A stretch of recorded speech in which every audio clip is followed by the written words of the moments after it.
travel with me. Hey fellow humans, Mina here. It's still Pride Month and I still love books, so I'm gonna share some more books, but a little differently this time, sort of, at least for me. It's not really different on YouTube at all. But first of all, I hope you enjoyed all those book recommendations I gave last month. Did you pick up any? Are you reading any of them now? Let me know in the comments down below, and if you are, what do you think of them so far? This week I'm sharing LGBT books, because it's Pride Month, that are on my TBR. However, note that I have actually way more on my TBR than what I'm going to show. It's just that a lot of them are still currently shipping to me because I'm on a big book buying spree and they're not all here yet. So I'm only going to be sharing the ones that are currently here, and if they all come in a decent amount of time within Pride Month, maybe I'll share them next week. If not, who knows? Maybe I'll not share it at all. We'll see. It's a surprise to all of us. But for now, let's get on the books that I actually do currently have. First up is Heartstopper by Alice Oslman. Sorry. I'm not actually going to read the back because this is volume 4. It is actually a graphic novel, and I peeked inside, trying not to read the text. And the art is gorgeous. We love it. What a cute style. I've actually watched the Netflix show, which is how I heard of this. I didn't know this existed, and then I was like, I need the books, and I'm glad that there's an extra season coming. I had to buy the books all separately and in different times because they're really popular right now. And everyone and their grandmother wants these damn things, which is understandable because that Netflix show, highly recommend, is hella cute, and we love that. And shipping these bad boys to Korea apparently costs $50 bajillion now because they're that in demand, maybe to foreigners or Koreans, I don't know, but even trying to find a regular priced book of these was a bitch. So this was the first one that I bought. I did manage to finally buy volume 1, 2, and 3. There's 4 in total as far as I'm aware. But they're one of those books that I mentioned that is currently being shipped to me. And hopefully they'll arrive soon because I got the last book. I need to know how it starts, and I don't want to like read the back because I kind of glanced quickly and was like, oh, that's spoilers. But yeah, this is kind of a go watch the Netflix show and then buy these books if shipping isn't insanely expensive for where you live, or just go to a bookstore because most of y'all live where there's English bookstores and I don't. And even if there are, they probably wouldn't carry a gay book in Korea, so that's unfortunate, but yeah, you know, it is what it is. Next on my TBR is a book by an author who I've already mentioned, like, I think 3 or 4, I don't know, at least 2 books already. I actually have another book by her coming in the mail, one of those many mail books. But right now we have Veronica Comics by Jennifer Dugan. I mentioned this author in the last video. I think with this book and the one that's coming in the mail, I'll now have owned all of her books that she has published so far, and she's essentially an insta-buy at this point because I really obviously like her. But apparently this book is You've Got Mail gets a queer YA twist. Jubilee has it all together. She's an elite cellist, and when she's not working in her stepmom indie comic shop, she's prepping for the biggest audition of her life. Ridley is barely holding it together. His parents own the biggest comic store chain in the country, and Ridley can't stop disappointing them. That is, when they're even paying attention. They meet one fateful night at a comic convention prom, and the two can't help falling for each other. Too bad their parents are at each other's throats every chance they get, making a relationship between them nearly impossible, unless they manage to keep it a secret. Then again, a feud between their families may be the least of the problems.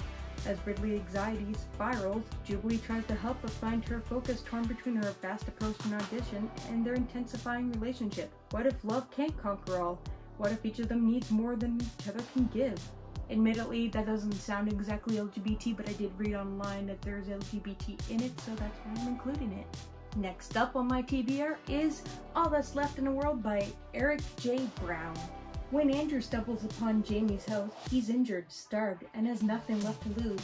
A deadly pathogen has killed off most of the world's population, including everyone's both boys have ever loved.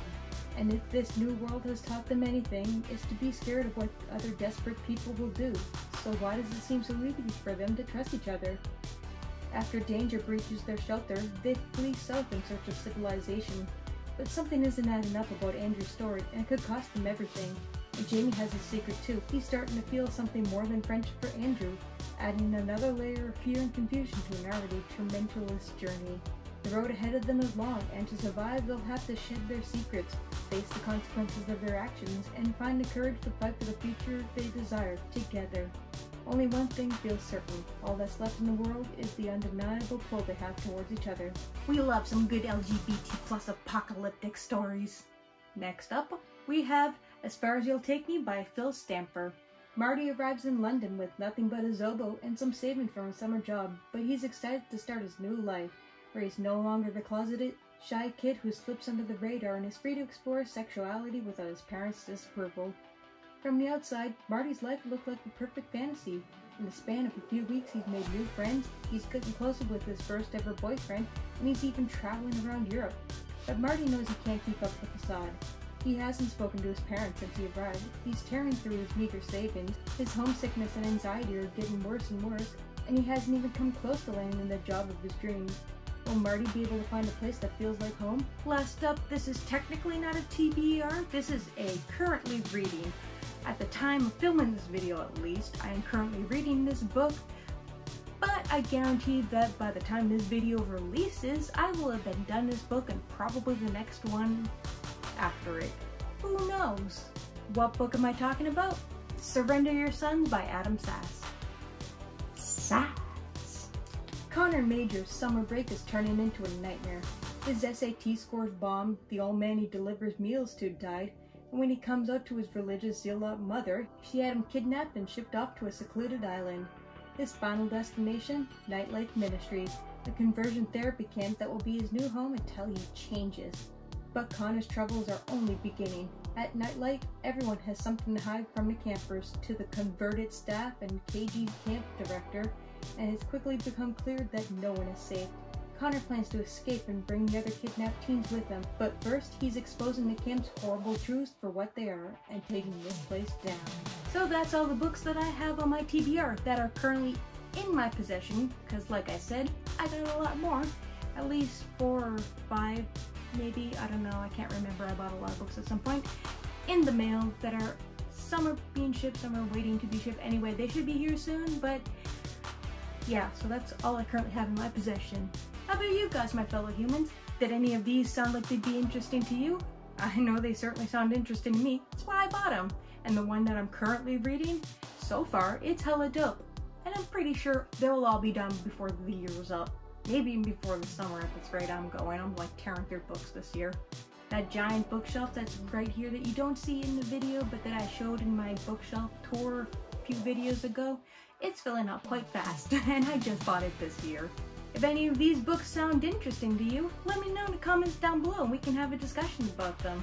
And if you have another LGBT book, or just a book in general that you think I might like, let me know in the comments down below, because I'd love to hear all of your suggestions. Maybe I'll find a new read too, or you'll find a new read. We can all share books together, yay! Remember, my LGBT+ novel, Self, is now available for you to read. It is linked in the description down below to anywhere you can possibly want to buy it. You know you wanna, especially during Pride Month, very Pride positive and stuff. So go check it out. Anywho, that's all I gotta say for now. If you want to keep hearing more about stuff, be sure to follow me on all your favorite socials. Links below. Stay safe and take care. Bye.